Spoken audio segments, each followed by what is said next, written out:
வணக்கம். நம்ம உடலுக்குள்ள இருக்கிற செல்களை பத்தி தெரிஞ்சுக்கிட்டாலோ, புரிஞ்சுக்கிட்டாலோ, உணர்ந்துக்கிட்டாலோ, நம்ம எப்படி முன்னேறிட முடியும்? நம்ம வாழ்க்கையில நம்ம எப்படி பிரகாசிக்க முடியும்? அதன் மூலியமா நம்ம மதிப்பை எப்படி உணர முடியும்? அப்படின்னு நீங்க கேட்கறீங்களா? ஏன்னா லாஸ்ட் வீடியோல இதை பத்தி தான் பேசியிருந்தேன். ஒரு சின்ன நிஜத்துக்குள்ள போவோமா?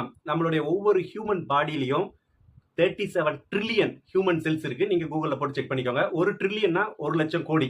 ஸோ 37 லட்சம் கோடி செல்கள் வந்து நம்ம உடல்ல நமக்காக உள்ள வேலை செஞ்சுட்டு இருக்கு. ஸோ நீங்க எப்ப தனிமையில உணர்ந்தாலும், நமக்கு யாருமே இல்லைன்னு நினைச்சாலும், நம்மளால முன்னேறிட முடியாதோ, நமக்காக யாரும் இருக்கா அப்படின்னு நினைக்கும் போதும் யோசித்து பார்த்துக்கோங்க. நான் தனியாள் இல்ல.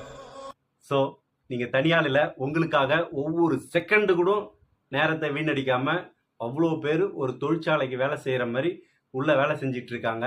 அவங்களுக்காகவாவது, அவங்களுடைய உழைப்புக்காகவாவது நீங்க உங்களை பார்த்துக்கணும். உங்களோட மதிப்பை நீங்க உணரணும். இன்னும் வேற எந்த மாதிரி எல்லாம் உணரலான்னு அடுத்த வீடியோல பார்ப்போம். நன்றி.